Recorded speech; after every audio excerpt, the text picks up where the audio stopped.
所以香龙你怎么看？反正现在大家都是用猜的嘛。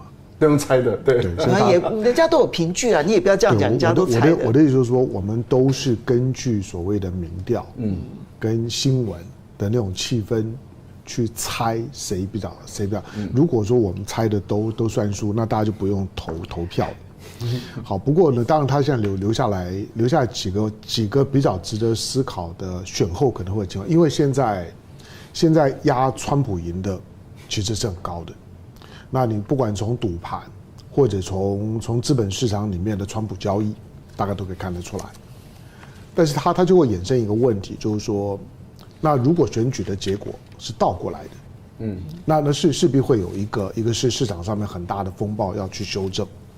那这2天的时间，你会看到美国的华尔街的走势其实是有点诡，就如果川普交易是这么的牢靠的，它不应该受到太多的消息面的干扰。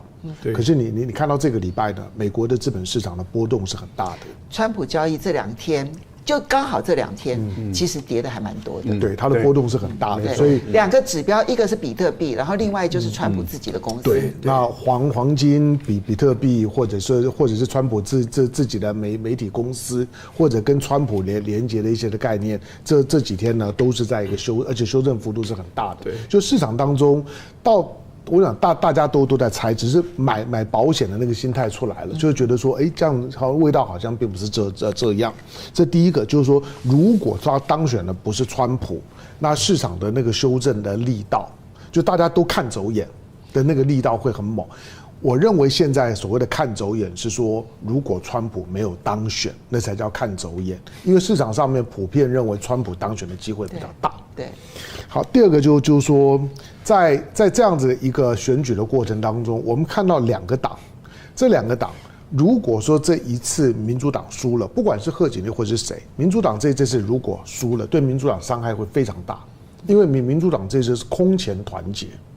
即使呢阵前议将拜登呢不连任，推贺锦丽出来，可是民主党是空前团结。民主党不止空前团结，连共和党的建制派都跟着团结。对，共和党的建制派，他把共和党的建制派都团结进来。对，就是说，除了过去曾经在川普的第1任期里面工作过的许多人站出来，好几十个。第二个呢是，你看连现在还活着会喘气的前共和党的总统，除了川普以外，就小布希了。小布希的女儿现在都在帮贺锦丽啊。然后阿诺呢，在共和党，因为戏剧圈子里面几乎都民主党的，阿诺是很特别的。但是呢，连阿诺呢都在反川普，他的反川普其实比民主党更有利。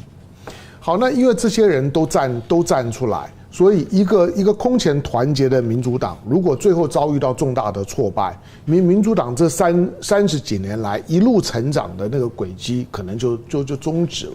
我说我比较做政治观察，我看的是民主党的基本盘是越来越大的，30几年来都是在一个成长的过程。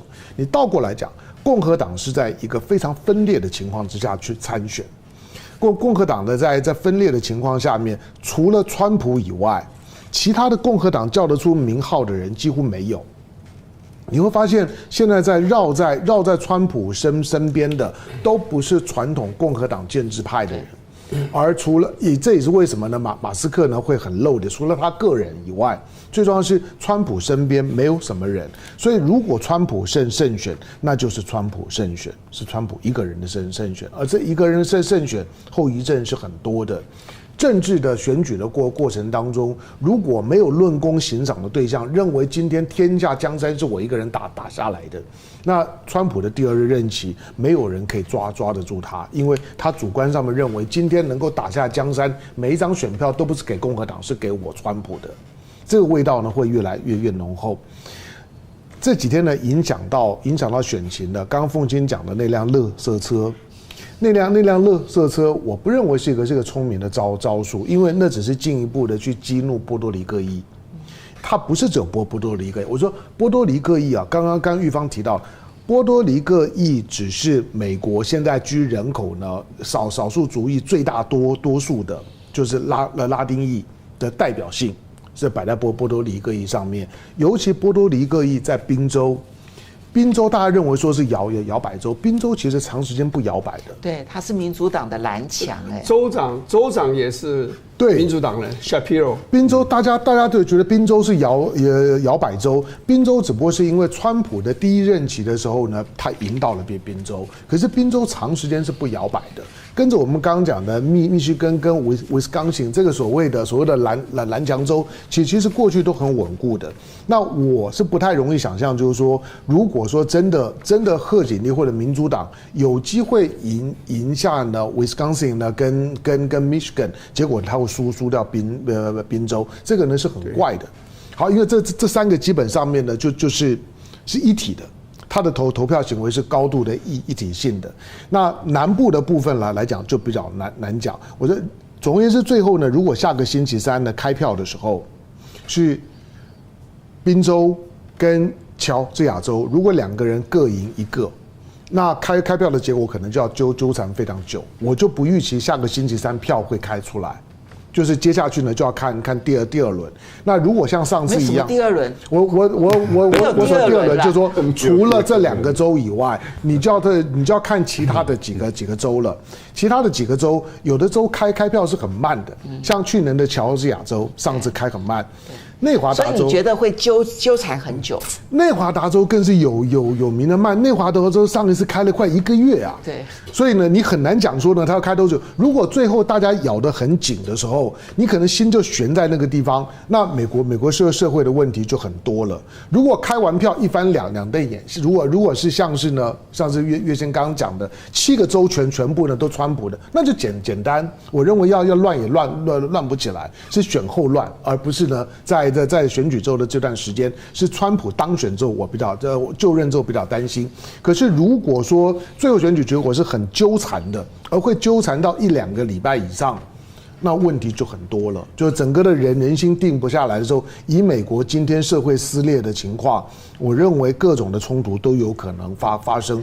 上次的选完了之后，枪击事件等等，其实不是只有攻国会山庄而已，而是上一次投完票之后到攻国会山庄那段过程当中，美国社会的重大枪击事件，社会治安是很糟的。大家的情绪是很躁动的。那这个时刻，如果说呢，川普又败选，许多的少数族裔，因为少数族裔基本上大部分都还是民主党的，少数族裔的那个安全感就会很弱。我补充一点好不好？我觉得我们要思考美国的问题是，现在到底是精英政治还是非精英政治？也就是说，精英在传统的精英，它本身到底还能不能主导美国的社会？这也是我等一下可能会提。因为在过去的传统媒体时代即使我们读者要表达意见，还是经过编辑群的筛选所以长期以来维持的精英领导这个整个社会、整个国家。可是，在新媒体时代的时候，非精英的话语权事实上掌控了很大。那其实川普的支持者就是代表美国的非精英的这一代。那现在造成了美国精英的这个阶层，不管是知识界企业界，或者是演艺啦，或者是媒体，或是政界，他们的焦虑就是我们所谓的建制派的焦虑。可是这群人到底有多大的力量？对，我在新媒体时代的时候，我倒觉得应该要把新媒体的话语权考虑到里面去。非精英的时代的影响力，其实常常，也就是我们不管是所谓的劣币逐良币啦，但是非精英的时代掌控的这个国家的可能性是越来越高的。好，所以刚刚这个赖老师讲到了一个非常重要的一个关键，就是美国的变化。但是香龙，综合你刚刚所说的，其实听起来，你觉得在下个礼拜会有几种情境哈？第一种情境就是，好吧，像赖老师所说的，川普赢，而且是大赢，那很快的就开完票，这时候的美国不会乱。好，这是情境一。情境二，你认为会僵持，而且会开票开很久。没有办法出现确定的当选人，这个时候的美国会非常乱。第三种是贺锦丽很快的就当选了，那这个时候的美国会不会乱 ？A、B、C 三种情境，你觉得哪种几率比较高？我觉得到目前为止，到今天为止，我觉得整个的选举的 tempo 还没有什么太大改变。我不晓得，我不晓得各位有没有注意到，就是它的，因为美国有 early vote。